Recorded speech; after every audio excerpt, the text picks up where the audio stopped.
पौराणिक कथा के अनुसार एक बार अश्वपति नाम का एक राजा था जिसकी केवल एक ही संतान थी।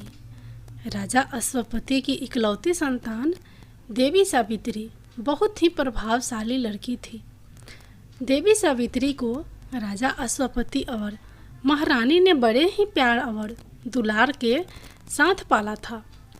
फिर जब लाड़ों में पली बढ़ी सावित्री विवाह योग हुई, तब राजर्षि अश्वपति ने सावित्री से अपने लिए वर चुनने को कहा। पिता की आज्ञा का पालन कर सावित्री ने धूमत्यसेन के बेटे सत्यवान को अपने लिए बेहतरीन माना। हालांकि विवाह के मध्य ही नारद जी ने अश्वपति को सत्यवान के अल्प आयु होने के बारे में बताया था। सत्यवान की आयु को लेकर श्री नारद मुनि ने बताया था कि विवाह के 1 साल बाद ही सत्यवान का मृत्यु को प्राप्त हो जाना निश्चित है। नारद मुनि की यह बात सुनकर राजर्षि अश्वपति भयभीत हो गए और बेटी सावित्री को दूसरा पति चुनने के लिए अनुरोध करने लगे। लेकिन बेटी सावित्री को पिता की बात मंजूर न थी। बेटी तक हट के आगे राजा अश्वपति की एक ना चली और फिर उसके बाद ही निश्चित समय पर सावित्री का विवाह सत्यवान से विधि पूर्वक संपन्न हो गया। शादी के बाद सावित्री सत्यवान और उसके माता पिता के साथ जंगल में रहने लगी। देवी सावित्री अपने पति सत्यवान की लंबी आयु के लिए रोज ही विधिवत तरीके से व्रत रखने लगी। लेकिन जब नारद मुनि की भविष्यवाणी के अनुसार जब सत्यवान के जीवन का अंतिम दिन आया, तो उस दिन सावित्री भी उनके साथ लकड़ी काटने बन गई थी। लकड़ी काटने के लिए सत्यवान एक पेड़ पर चढ़ने लगे। तभी उनके सिर में तेज दर्द हुआ। दर्द के कराह कर सत्यवान पेड़ से नीचे उतरे और एक घनी छाया वाले बरगद के पेड़ के नीचे पत्नी सावित्री की गोद में लेट गए। पत्नी की गोद में लेटे लेटे ही सत्यवान ने अपने प्राण त्याग दिए। फिर उसके बाद सत्यवान के प्राण लेने के लिए यमराज का आगमन हुआ। जब यमराज सत्यवान के प्राण लेकर जाने लगे, तो सावित्री भी उन्हीं के साथ चलने लगी। यमराज ने देवी सावित्री को बहुत मना किया, लेकिन सावित्री के प्यार और समर्पण के आगे यमराज की एक न चली। सावित्री की जिद देखते हुए यमराज ने उनसे कोई भी 3 वरदान मांगने को कहा। यमराज द्वारा कही गई शर्त की ये बातें सुनकर सावित्री ने 100 पुत्रों की माता बनने का, अपनी कोख से जन्म देने का वरदान मांग लिया। लेकिन यमराज द्वारा दिया गया ये वरदान तभी पूरा होकर फलित हो पाता जब यमराज उसके पति सत्यवान को जिंदा कर देते हैं। अब यमराज सावित्री को दिए गए अपने वचन से बंधे हुए थे। उसी वचन का मान रखते हुए उन्होंने सावित्री के पति सत्यवान के प्राण दोबारा लौटा दिए। प्राण लौटाने के बाद सत्यवान फिर से जीवित हो उठे। तभी से सभी सुहागिन महिलाएं हर साल ज्येष्ठ पूर्णिमा के दिन ये सिद्ध व्रत रखती है, ताकि उनके भी पति की आयु लंबी हो और उन्हें सुखी दाम्पत्य जीवन का आशीर्वाद प्राप्त हो। एक बार प्रेम से बोलिए विष्णु भगवान की जय, माता लक्ष्मी की जय। अब आप लोग सुनिए 12 महीना सुने जाने वाली पूर्णिमा व्रत की कथा। द्वापर युग में एक समय की बात है कि यशोदा जी ने कृष्ण से कहा, हे कृष्ण, तुम सारे संसार के उत्पन्न करता पोषण तथा उसके संहार करता हो। आज कोई ऐसा व्रत मुझसे कहो जिसके करने से मृत्यु लोक में स्त्रियां को विधवा होने का भय ना रहे तथा यह व्रत सभी मनुष्यों की मनोकामना पूर्ण करने वाला हो। श्री कृष्ण कहने लगे, हे माता, तुमने अति सुंदर प्रश्न किया है।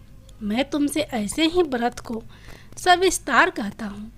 सौभाग्य की प्राप्ति के लिए स्त्रियों को अर्थात 32 पूर्णिमाओं का व्रत करना चाहिए। इस व्रत को करने से स्त्रियों को सौभाग्य संपत्ति मिलती है। यह व्रत अचल सौभाग्य को देने वाला और भगवान शंकर के प्रति मनुष्य मात्र की भक्ति को बढ़ाने वाला है।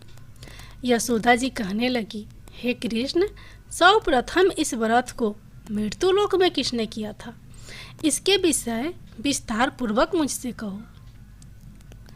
श्री कृष्ण जी कहने लगे कि इस भूमंडल पर एक अत्यंत प्रसिद्ध राजा चंद्रहास से पलित अनेक प्रकार के रत्नों से परिपूर्ण कतिका नाम की एक नगरी थी।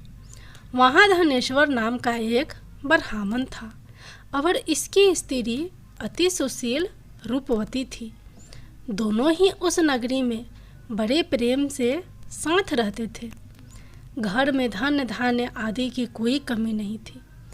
उनको एक बड़ा दुख था, उनके कोई संतान नहीं थी, जिस वजह से वह बहुत दुखी रहते थे। एक दिन एक बड़ा तपस्वी योगी उस नगरी में आया। वह योगी बाकी सभी घरों से भिक्षा मांगकर भोजन किया करता था, लेकिन उस ब्राह्मण के घर से भिक्षा नहीं मांगा करता था। एक दिन योगी गंगा किनारे भिक्षा मांगकर प्रेम पूर्वक खा रहा था कि धनेश्वर ने योगी को यह सब करते देख लिया। सब कार्य किसी प्रकार से देख लिया। अपनी भिक्षा अनादर से दुखी होकर धनेश्वर योगी से बोले, और सभी घरों से भिक्षा लेते हैं, परंतु मेरे घर की भिक्षा कभी नहीं लेते। इसका कारण क्या है? योगी कहने लगा कि आपके धर्म हमें इस बात की आज्ञा नहीं देता है, क्योंकि अभी आप गृहस्थ जीवन में एक सुख से वंचित हैं। आपके घर संतान होने पर मैं आपके घर से भी भिक्षा स्वीकार कर लूँगा। उन्होंने कहा कि जिसे संतान नहीं है उसके घर से भिक्षा लेने से मेरे भी पतित हो जाने का भय है। धनेश्वर यह सब बात सुनकर बहुत दुखी हुआ और हाथ जोड़कर योगी के पैरों पर गिर पड़ा तथा दुखी मन से कहने लगा कि आप मुझे संतान प्राप्ति के उपाय बताएं। आप स्वर्गीय है, मुझ पर अवश्य ही यह कृपा कीजिए। धन की मेरे घर में कोई कमी नहीं है, लेकिन मैं संतान न होने के कारण अत्यंत दुखी हूँ। आप मेरे इस दुख का कारण कीजिए, दुख का हरण कीजिए। यह सुनकर योगी कहने लगे, तुम चंडी की आराधना करो। घर पहुंचकर उन्होंने यह सारी बात अपनी पत्नी को बताई और खुद वन में चला गया। वन में पहुंचकर उसने चंडी की आराधना की और उपवास किया। चंडी ने 16 दिन उसको सपने में दर्शन दिए और कहा कि हे धनेश्वर, जा, तेरे पुत्र होगा, लेकिन उसकी आयु सिर्फ 16 वर्ष होगी। 16 वर्ष की आयु में ही उसकी मृत्यु हो जाएगी। अगर तुम दोनों स्त्री और पुरुष 32 पूर्णिमाओं को व्रत करोगे तो यह दीर्घ आयु हो जाएगा। जितनी तुम्हारा समर्थ हो उतने आँचे के दिए जलाकर शिवजी का पूजन करना, लेकिन पूर्णमासी 32 ही होनी चाहिए। सुबह होती ही तुम्हें इस स्थान के पास एक आम का पेड़ दिखाई देगा। उस पर चढ़कर एक फल तोड़कर अपने घर चले जाना। अपनी स्त्री का इस बारे में बताना। सुबह स्नान होने के बाद वह स्वच्छ होकर शंकर जी का ध्यान करके उस फल को खा लेगी। तब शंकर भगवान की कृपा से उसको गर्भ हो जाएगा। जब ब्राह्मण सुबह उठा तो उसे उस स्थान पर आम का पेड़ दिखाई दिया और वह उससे फल तोड़ने के चढ़ा, लेकिन वह पेड़ पर चढ़ नहीं पा रहा था। यह देखकर उसे बड़ी चिंता हुई। उसने भगवान गणेश की उपासना की और कहा, हे दयानिधि, अपने भक्तों के विघ्नों को नाश करके उनके मंगल कार्य को करने वाले, दुष्ट का नाश करने वाले, रिद्धि सीधी देने वाले, आप मुझे इतना बल दे कि मैं अपनी मनोकामना पूरी कर सकूं। इसके बाद वह पेड़ से फल तोड़कर अपनी पत्नी के पास पहुंचा। उसकी पत्नी ने अपने पति से कहे अनुसार इस फल को खा लिया और वह गर्भवती हो गई। देवी की कृपा से उसे बहुत सुंदर पुत्र पैदा हुआ। उसका नाम उन्होंने देवी दास रखा। माता पिता के हर्ष और शोक के साथ वह बाल बढ़ने लगा। भगवान की कृपा से बालक बहुत ही सुंदर था, सुशील और पढ़ाई लिखाई में भी बहुत ही निपुण था। दुर्गा जी के कथा अनुसार उसकी माता से 32 पूर्णमासी का व्रत रखा। जैसे ही 16वां वर्ग लगा, दोनों पति पत्नी बहुत दुखी हुए, कहीं उनके पुत्र की मृत्यु ना हो जाए। उन्होंने सोचा कि अगर उनके सामने यह सब हुआ तो वह कैसे देख पाएंगे। तभी उन्होंने देवीदास के मामा को बुलाया और 1 वर्ष के लिए देवीदास को काशी में पढ़ने के लिए भेज दिया। 1 वर्ष के बाद उसे वापस लेकर आ जाना। देवीदास अपने माता के साथ एक घोड़े पर सवार होकर चल दिया। उसके मामा को भी यह बात पता नहीं था। दोनों पति पत्नी 32 पूर्णमासी का व्रत पूरा किया। दूसरी तरफ मामा और भांजा दोनों रात गुजारने के लिए रास्ते में एक गांव में रुके। उस दिन उस गांव में बढ़ावन की कन्या का विवाह होने वाला था। जिस धर्मशाला में बड़ और बारात के बाकी लोग रुके हुए थे, उसी धर्मशाला में देवीदास और उसका मामा ठहर गए। उधर कन्या को तेल आदि चढ़ने के बाद जब लगन का समय आया तो वर की तबीयत खराब हो गई। वर के पिता ने अपने परिवार वालों से विचार विमर्श करके कहा कि यह देवीदास मेरे पुत्र जैसा ही है, मैं इसके साथ लगन करा दूं और बाद में बाकी सारे काम मेरे बेटे के साथ पूरे हो जाएंगे। ऐसे कहने के बाद वर के पिता देवीदास को मांगने के लिए उसके मामा के पास गए और उन्हें सारी बात बताई। मामा ने कहा कि कन्यादान में जो कुछ भी मिलेगा वो हमें दे दिया जाए। वर के पिता ने बात स्वीकार कर ली। इसके बाद देवीदास का विवाह कन्या के साथ संपन्न हो गया। इसके बाद वह अपनी पत्नी के साथ भोजन ना कर सका और मन में विचार करने लगा कि न जाने यह किसकी पत्नी होगी। यह सोचकर उसकी आंखों में आंसू आ गए। तब वधू के पिता पूछा कि क्या बात है, आप उदास क्यों हैं? तब उसने सारी बातें पत्नी को बता दी। तब कन्या कहने लगी, यह ब्रह्मा विवाद के विपरीत है। आप ही मेरे पति हैं, मैं आपकी ही पत्नी रहूंगी, किसी अन्य की कभी नहीं। तब देवीदास ने कहा, ऐसा मत करिए क्योंकि मेरी आयु बहुत कम है, मेरे बाद आपका क्या होगा। लेकिन उसकी पत्नी नहीं मानी और बोली, स्वामी आप भोजन कीजिए। दोनों रात में सोने के लिए चले गए। सुबह देवीदास ने पत्नी को 4 नगों से जरी एक अंगूठी दी और एक रुमाल दिया और बोला कि हे प्रिय, इसे लो और संकेत समझकर स्थिर चित हो जाओ। मेरे मरण और जीवन जानने के लिए एक पुष्प वाटिका बना लो, उसमें सुगंधी वाली एक नव मल्लिका लगा लो, उसको प्रतिदिन जल से सींचा करें और आनंद के साथ खेलो कूदो। जिस समय और जिस दिन मेरा प्रांत होगा उस दिन यह फूल सूख जाएंगे। जब यह फिर से हरे हो जाएंगे तो जान लेना मैं जीवित हूँ। यह समझाकर वह वहाँ से चला गया। इसके बाद जब वह और बाकी बाराती मंडप में आए तो कन्या ने उसे देखकर कहा कि ये मेरा पति नहीं है, मेरे पति वह है जिनके साथ रात में विवाह हुआ है। इसके साथ मेरा विवाह नहीं हुआ है।